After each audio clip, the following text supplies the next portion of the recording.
1 Corinthians chapter 4. This then is how you ought to regard us, as servants of Christ, and as those entrusted with the mysteries of God. Now it is required that those who have been given a trust must prove faithful. I care very little if I am judged by you or by any human court. Indeed, I do not even judge myself. My conscience is clear, but that does not make me innocent. It is the Lord who judges me. Therefore, judge nothing before the appointed time. Wait until the Lord comes. He will bring to light what is hidden in darkness and will expose the motives of the heart. At that time, each will receive their praise from God. Now, brothers and sisters, I have applied these things to myself and Apollos for your benefit, so that you may learn from us the meaning of the saying, do not go beyond what is written. Then you will not be puffed up in being a follower of one of us over against the other. For who makes you different from anyone else? What do you have that you did not receive?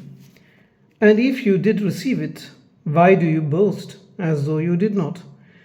Already you have all you want. Already you have become rich. You have begun to reign, and that without us.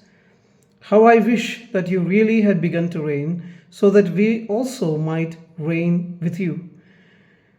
For it seems to me that God has put us apostles on display at the end of the procession, like those condemned to die in the arena.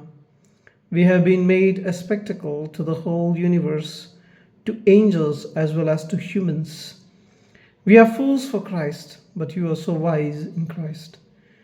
We are weak, but you are strong. You are honored, we are dishonored. To this very hour we go hungry and thirsty. We are in rags. We are brutally treated. We are homeless. We work hard with our own hands. When we are cursed, we bless. When we are persecuted, we endure it. When we are slandered, we answer kindly. We have become the scum of the earth, the garbage of the world, right up to this moment. I would like to share just a small thought from verses 11 to 13. In the Greek text, it starts as until now and ends with until now.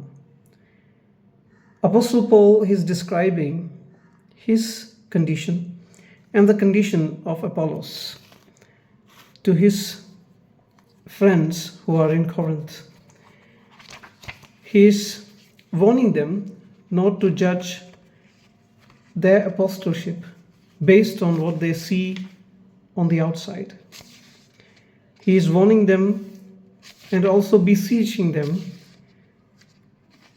to understand that they are Christ followers, whether they are following Paul or Apollos or Peter or anybody else.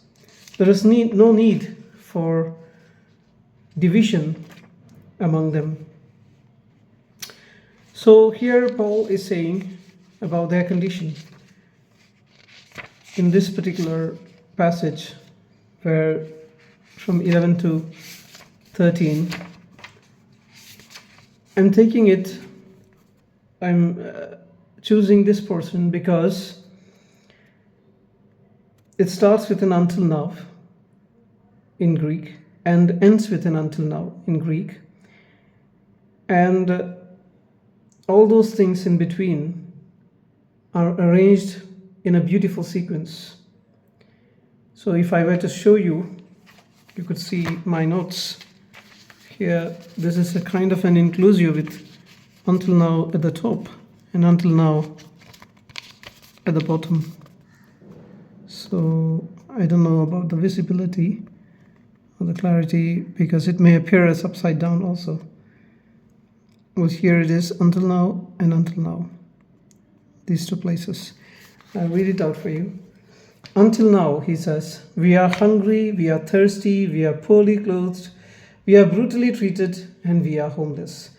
So there are like 5 things that he says: hungry, thirsty, poorly clothed, brutally treated, and homeless. He's describing their condition of lack. Then he says, we are also feeling fatigued as a result of working with our own hands.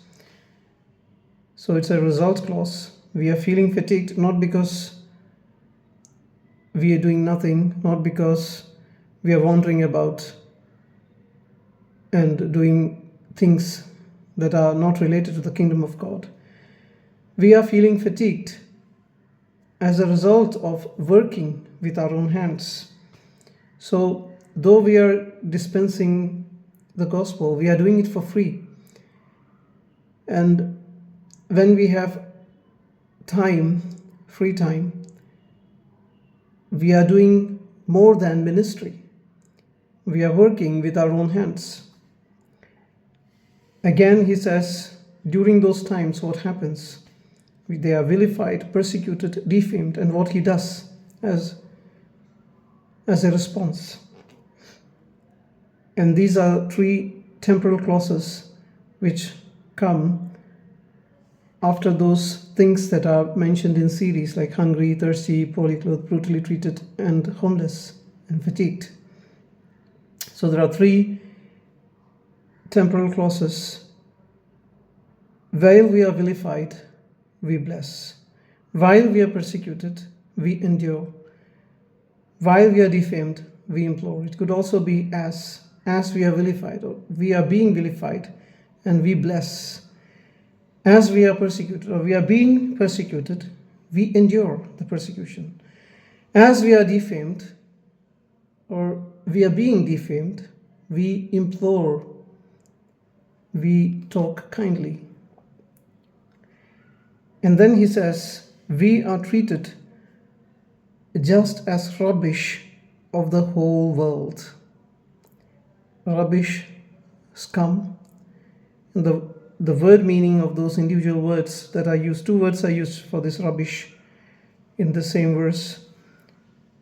And the word meanings are offscourings and offscrappings, which collectively mean rubbish. And he ends with, we have become. Just as rubbish of the world, we have become.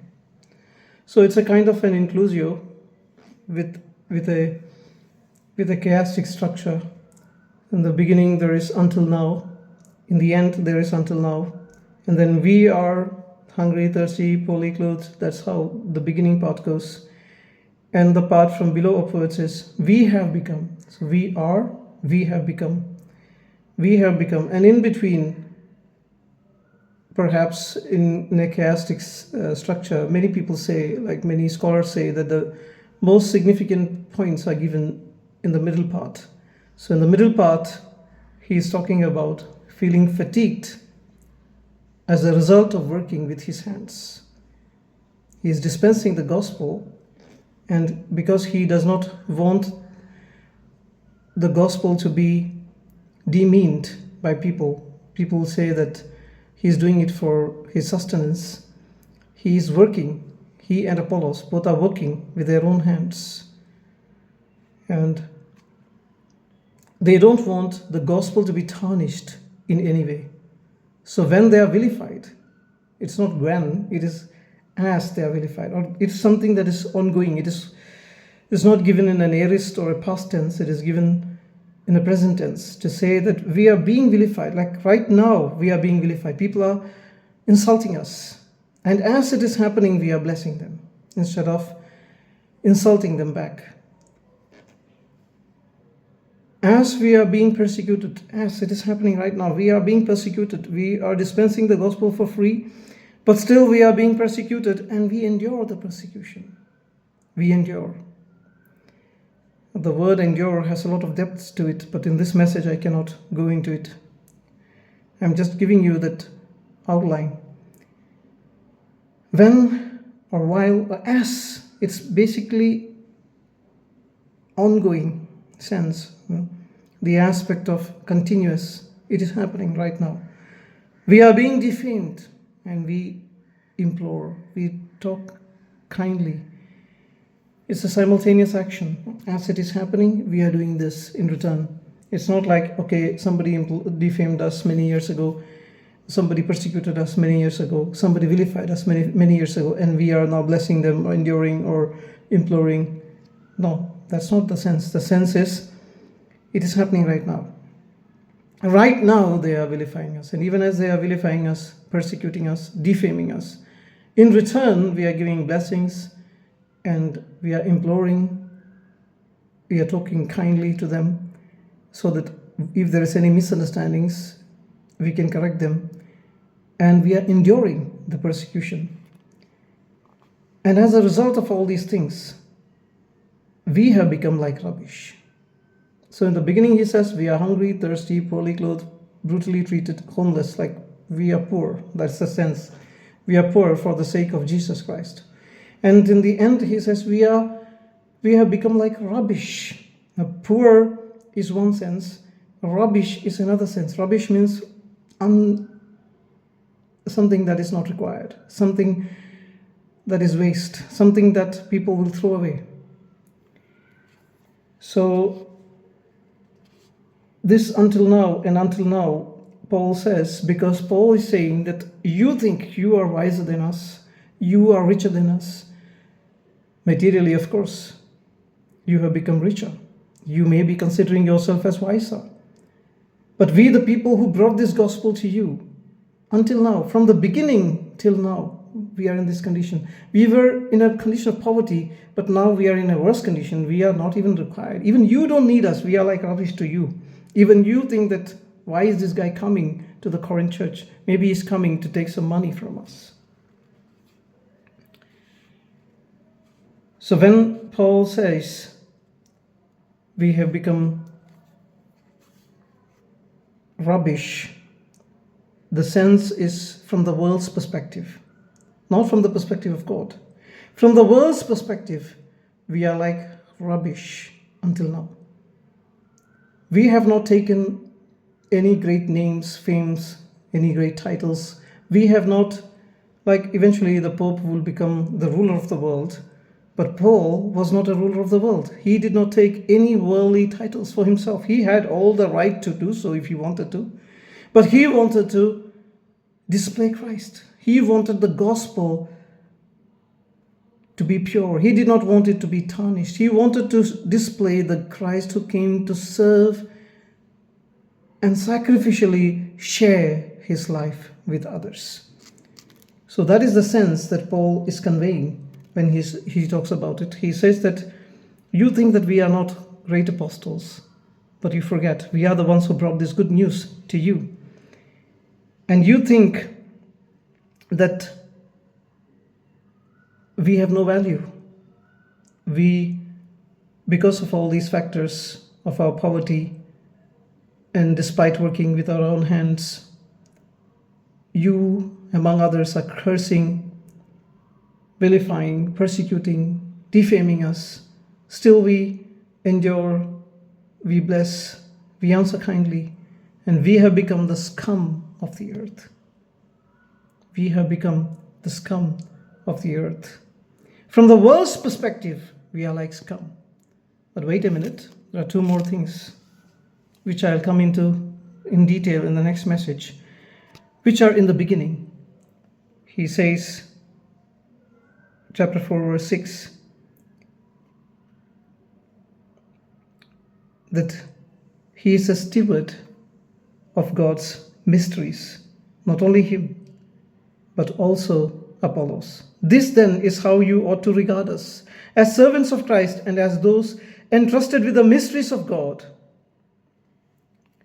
He says, though we are like scum from the world's perspective, you ought to consider us as God's trustworthy stewards, whom God has entrusted his mysteries. So from the perspective of God, we are stewards of his mysteries. From the perspective of the world, we are scum. And then he says in between something from the church's perspective, we are a spectacle to the world, condemned to death. When church people like the people to whom we go, they see us. They see us as people who are sentenced to death for the sake of the cross. For the sake of the cross, we are being tortured, vilified, condemned, and sentenced to death. And we carry this death in our physical form, in our physical body, in our physical lives. And he says that we are a spectacle to the world, condemned to death. So, from the perspective of this world, we are like scum, useless. From the perspective of God, we are stewards. And from the perspective of the church, we are a spectacle to the world.